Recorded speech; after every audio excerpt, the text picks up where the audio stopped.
Hello दोस्तों, मैं कोमल परिहार आपका स्वागत करता हूं आपके अपने यूट्यूब चैनल जॉब तक पर। तो ये हमारी तीसरी वीडियो होगी फेसबुक पर भारतीय राज्य व्यवस्था के ऊपर या भारतीय संविधान के ऊपर। तो जहां पर हम लोगों ने कल छोड़ा था, जहां पर ख़त्म किया था, आज हम लोग वहीं से शुरू करेंगे। कहां से? उद्देश्य प्रस्ताव से। ठीक है। कल हम लोग क्या क्या किया था? कल हम लोगों ने कल समझा था क्या? संविधान सभा की पहली बैठक हो चुकी थी। कब? 9 दिसंबर को संविधान सभा, जिसमें क्या अस्थायी अध्यक्ष कौन थे? सच्चिदानंद सिन्हा साहब थे। दूसरी बैठक हुई संविधान सभा की कब? 11 दिसंबर 1946 को, जिसमें किसको? डॉक्टर राजेंद्र प्रसाद जी को स्थायी अध्यक्ष बना दिया गया संविधान सभा का। क्या? डॉक्टर राजेंद्र प्रसाद जी को संविधान सभा का स्थायी अध्यक्ष बना दिया गया। और इसके 2 दिन बाद क्या हुआ था? इसके 2 दिन बाद पंडित जवाहरलाल नेहरू जी उद्देश्य प्रस्ताव लेकर आए। ये उद्देश्य प्रस्ताव होता क्या है? ये उद्देश्य प्रस्ताव था क्या? आज हम लोगों को इसी पर चर्चा करनी है। ठीक, तो ये जो उद्देश्य प्रस्ताव था, यह एक पेज था। ठीक, यह एक पेज था। देखिए सिंबल और कुछ का नहीं समझ लेना, पेज है कि आप लोग फिर और कुछ समझने लग जाओ। ठीक है, तो ये क्या था? एक पेज था जिसमें भारत के बारे में अच्छी अच्छी बातें कही गई थी। जैसे कि भारत एक संप्रभु राष्ट्र होगा। ठीक, भारत सभी नागरिकों को क्या उनके मूल अधिकार प्रदान करेगा, या भारत SC ST को की रक्षा करेगा, उनके अधिकारों की रक्षा करेगा। मतलब देखा जाए मोटे तौर पर तो अच्छी अच्छी बातें लिखी हुई थी। किसमें? उद्देश्य प्रस्ताव में, जिसको किसने? नेहरू जी ने संविधान सभा के सामने पेश किया। तो संविधान सभा ने इस उद्देश्य प्रस्ताव को 22 जनवरी 1947 को स्वीकार कर लिया। कब? 22 जनवरी 1947 को उद्देश्य प्रस्ताव को संविधान सभा ने क्या स्वीकार कर लिया। और इसी उद्देश्य प्रस्ताव को आगे जाकर हमारे संविधान की प्रस्तावना का आधार बनाया गया। क्या? प्रीएम्बल ऑफ कॉन्स्टिट्यूशन का क्या आधार बनाया गया? किसको? उद्देश्य प्रस्ताव को। ठीक, अब हम आगे चलते हैं। देखो, उद्देश्य प्रस्ताव को प्रस्तावना का आधार बना दिया गया। अब देखिए, जो संविधान सभा की पहली बैठक हुई थी, क्या संविधान सभा की जो पहली बैठक हुई, उसमें कितने लोगों ने भाग लिया था? 211 लोगों ने। कितने? 211 लोगों ने। अब आप लोगों के दिमाग में सवाल आना चाहिए कि जब चुनाव में कितने 389 लोगों ने भाग लिया, तो पहली बैठक में केवल 211 लोगों ने भाग लिया, तो बाकी लोग कहाँ गए? देखिए, आप ये भी सोच रहे होंगे कि 73 सीटें जो मुस्लिम लीग को मिली, उन लोगों ने तो भाग लिया नहीं होगा। किसने? मुस्लिम लीग ने या जिन्ना की पार्टी ने तो भाग लिया नहीं होगा। आप बिल्कुल सही सोच रहे हो। ठीक है, जिन्ना ने नहीं लिया, तो क्या 73 सीटों को हटा देंगे तो 211 प्लस 73 389 हो जाएंगी? नहीं हो जाएंगी। तो बाकी बचे हुए लोग कौन थे? कहाँ गए वो? जो बाकी बचे हुए लोग थे वो कौन थे?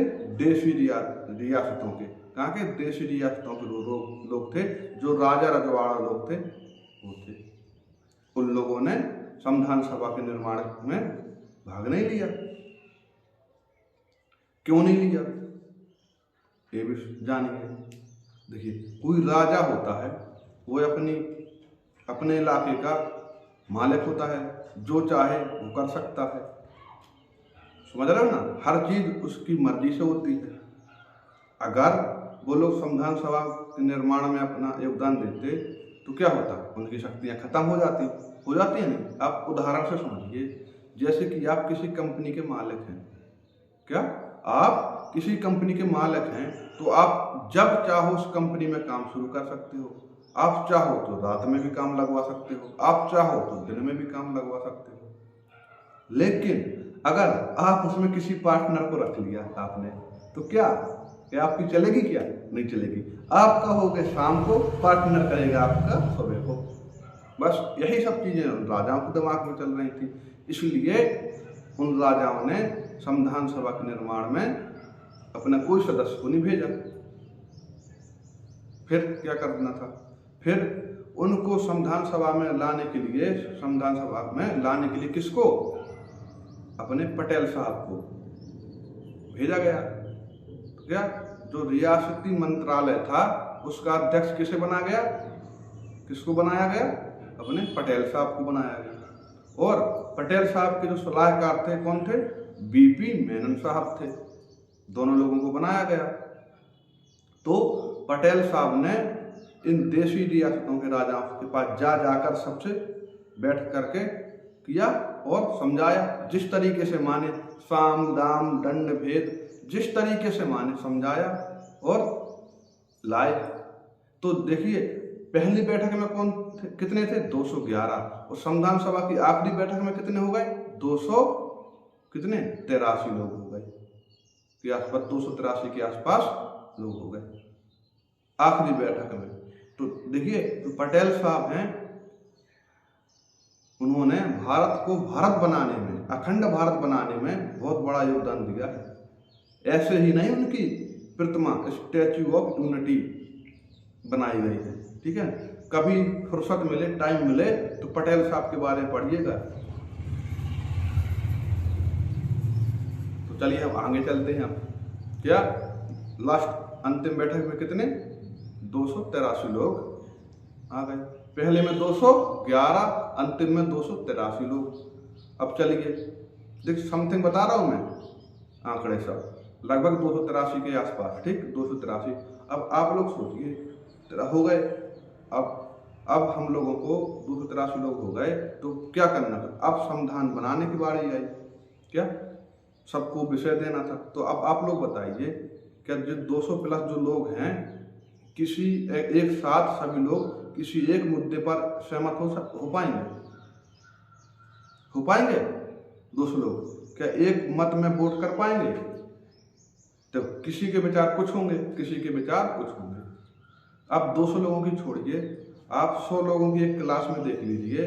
100 बच्चे हैं, उनके पास 10 विषय हैं। आप उन 10 विषयों में से किसी एक विषय को उन 100 बच्चों को सामने रख देते हो, उनसे कहोगे कि आप लोग अपने अपने विचार दीजिए। पॉसिबल है क्या सभी बच्चों के विचार एक जैसे होंगे? पॉसिबल तो नहीं है, बिल्कुल भी नहीं है।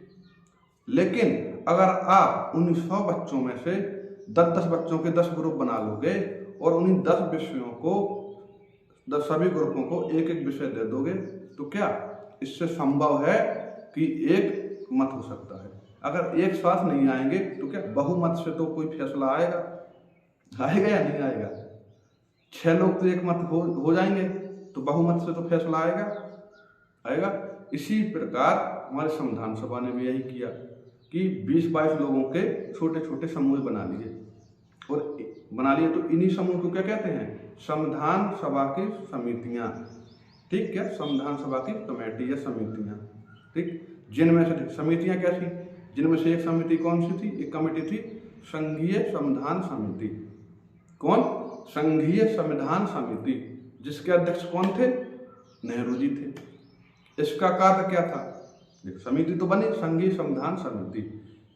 इसका कार्य था कि जो केंद्र स्तर पर संविधान में जितने भी विषयों का प्रावधान करना है, जो भी प्रावधान होंगे, वो उन सब की का देख रेख किसकी उसमें होगा? किस कमेटी की? संघीय संविधान समिति, जिसके अध्यक्ष नेहरू साहब थे। एक और कमेटी बनी, कौन सी? प्रांतीय संविधान समिति। इसके अध्यक्ष किसको बनाया गया?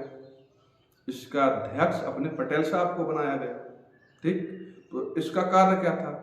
जो प्रांत मतलब राज्य प्रांतीय स्तर पर जो जितने भी होंगे, मूल अधिकार वगैरह, जितने जो भी चीजें प्रावधान होंगे, मतलब जितने भी प्रावधान वगैरह होंगे, मतलब मूल अधिकार कमेटी के अध्यक्ष पटेल साहब थे। लेकिन अभी क्या है? प्रांतीय। तो जो राज्य स्तर पर जितने विषय होंगे राज्य के, उनको कौन? अपने पटेल साहब देखेंगे।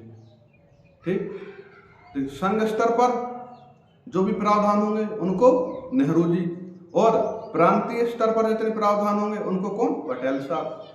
एक और समिति बनाई गई, कौन सी, मूल अधिकार समिति, ठीक है, उसके अध्यक्ष भी पटेल साहब को बनाया गया।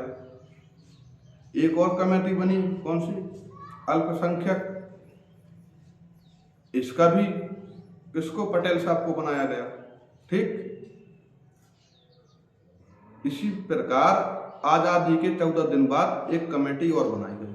कब, आजादी के कब 14 दिन बाद, मतलब 29 अगस्त 1947 को एक कमेटी बनाई गई, जो कि महत्वपूर्ण कमेटी है। कौन सी, प्रारूप समिति या प्रारूप या ड्राफ्ट कमेटी। कौन सी, ड्राफ्ट कमेटी या प्रारूप समिति, जिसके अध्यक्ष कौन थे, बाबा साहब अम्बेडकर जी।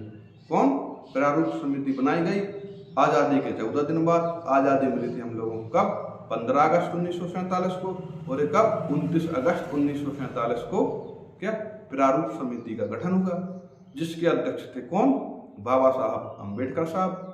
इस कमेटी में कितने, 7 सदस्य थे। कौन कौन सदस्य थे, एक तो हो गए बाबा साहब अम्बेडकर, एक हो गए मोहम्मद सादुल्ला, एक हो गए के.एम. मुंशी, एक हो गए एन माधव राव, 4 हो गए, एक हो गए कौन, कृष्ण स्वामी अय्यर, ठीक, गोपाल स्वामी अंग्यार, 6 हो गए, और एक कौन सा है, एक ध्यान नहीं याद, वो के.एम. मुंशी हो गए, गोपाल स्वामी हो गए, कृष्ण स्वामी हो गए, और सादुल्ला हो गए, एन माधव राव हो गए, और एक टी.टी. कृष्णम्माचारी। कौन, टी.टी. कृष्णम्माचारी, और अपने अम्बेडकर साहब, बाबा साहब, 7 लोग हो गए। तो इस प्रारूप समिति में 7 लोग थे। इसका कार्य क्या था, जो अभी समिति बताई मैंने कि प्रांतीय समिति, संघ संविधान समिति, अल्पसंख्यक अधिकार समिति, इन समितियों ने अपने अपने कार्यों को इकट्ठा करके इस प्रारूप समिति को सौंप दिया। अपने सभी पेज इस प्रारूप समिति को सौंप दिए, और इस प्रारूप समिति ने इन सभी पेजों को इकट्ठा करके एक संविधान बनाया। ठीक, एक संविधान बनाया, और इसको कब, 22 अक्टूबर 1948 को, शायद मुझको डेट कंफर्म नहीं है, शायद 22 अक्टूबर 1948 को जनता के सामने रख दिया। कितने दिन के लिए, 8 माह के लिए। ठीक है, 8 माह के लिए जनता के सामने रख दिया। आज की हम क्लास यहीं पे खत्म करते हैं। ठीक, कल हम अगली क्लास यहीं से शुरू करेंगे अपनी।